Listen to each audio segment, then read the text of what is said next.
to you, sir. Good morning. It can and should be, but in this case, we've got an unusual situation. We've got the situation where the government has decided to go down an enforcement route of self-isolation, and of course, for the police to be able to enforce anything, they have to know whether you've been notified to self-isolate, and that's what this contention is really about. I'll probably start ahead to help you say that this is not about the app at all. In fact, the first version of the app that failed maybe could have provided data, but the next version, which is based on a system that myself and colleagues designed across the world, is technically impossible to give data to anyone.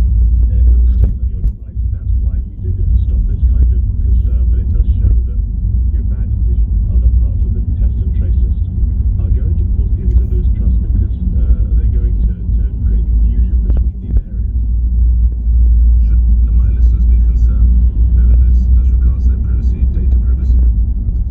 I think the bigger concern is on public health intervention, because people will be concerned about their privacy, and that's right. However, thinking about it more broadly, will people want to engage in the manual calling out test and trace system anymore in the same way they would have done?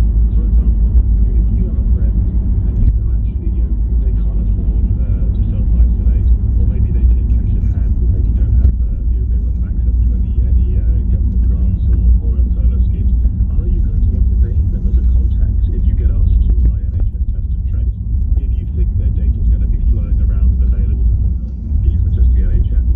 I think that's a core concern. Isn't there a great danger, Dr. Veal, that some people who had concerns about the app, when they learn that it will effectively allow the police into their list of contacts, that's going to put them off signing up? That must be a real danger, surely. I think there's nothing in this one true. The app is not to do with announcements at all, and the app cannot technically provide police with data. So the announcement relates to a manual test and trace system where you get called up. The app never, data on who you meet or who you are never leaves your phone when you're using the app. Do you think everyone will appreciate that when they hear NHS Test and Trace? Do you think they'll go through that level of detail? Won't they just be put off? Yeah, no, I totally agree with you there. I don't think they'll appreciate that, because I think the messaging here is very bad and confusing. And I think that the problem is it's gone for enforcement rather than support. And this is where you end up going down that path. And to your point, which I think is a very valid one, again, perhaps even more concerningly, Doctor, some people might not be tested because they are fearful that, were they to be test positive, as you rightly say, they have friends who they just possibly would be so concerned of having to say they've been in contact with. Again, there's a danger there, surely. It could, yeah, exactly. It could even go before contact to tracing to testing. And I was hearing this morning from a colleague at UCL as well, who sits on the behavioural science unit at SAGE, that they weren't even consulted. And this is obviously a very big behavioural issue around issue. And I think it would have been wise to talk to behavioural scientists before this went ahead.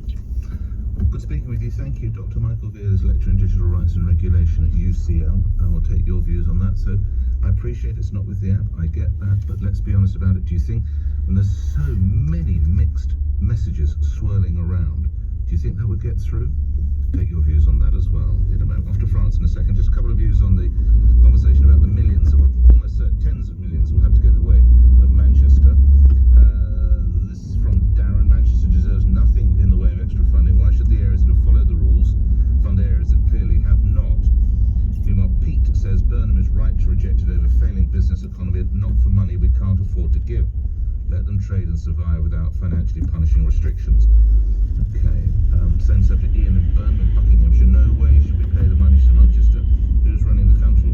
Boris or Burton? Well, you're not the first person to be asking that question. Should we go elsewhere to a different country?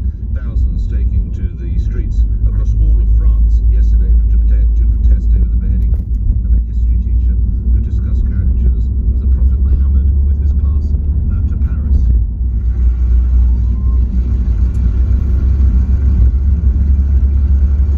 Just one of a number of cities across the country, and these people staying in Paris were among thousands who took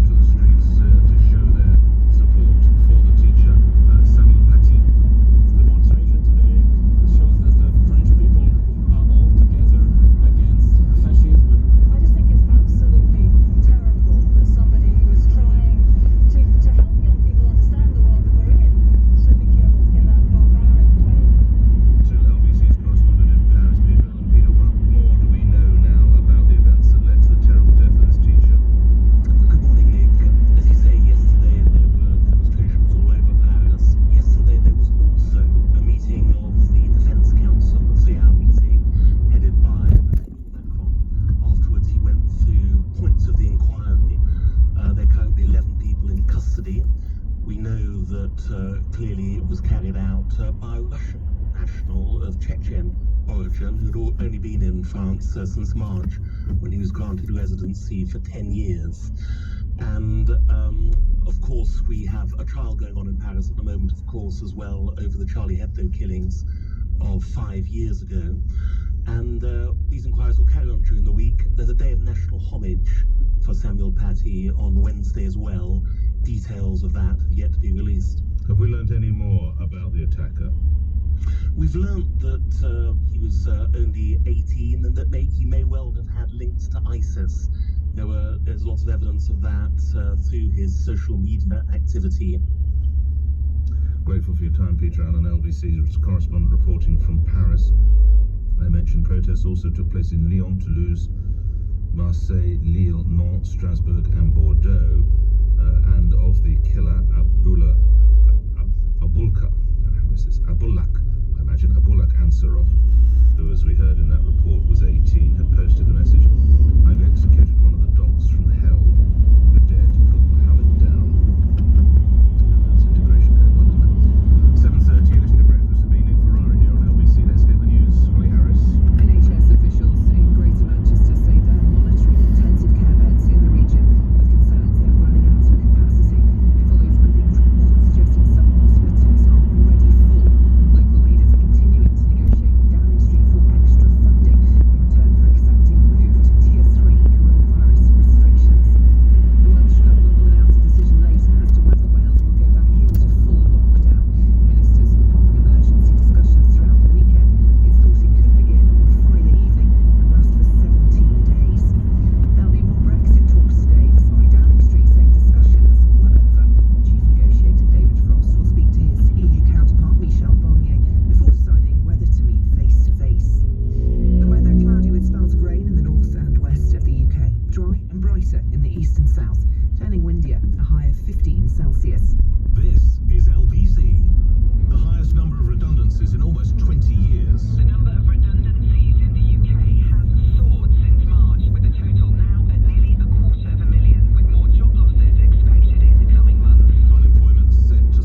business. Make card payments simple with SumUp. Get your reader now at sumup.co.uk. At Ring, we reinvented the doorbell. And now we're changing the way you look at whole home protection with Ring security cameras. Wait, Ring does cameras too? That's right, and they're so versatile, you can put them inside or outside, wherever you need them most. Handy. Ring cameras let you see, hear, and speak to anyone inside or outside your home. And you can control them all from the Ring app to keep you and your family connected and protected. Now that is smart. Ring. Smart security made simple. Learn more at ring.com. Nick Ferrari at breakfast on LBC. Call 0345 6060 973.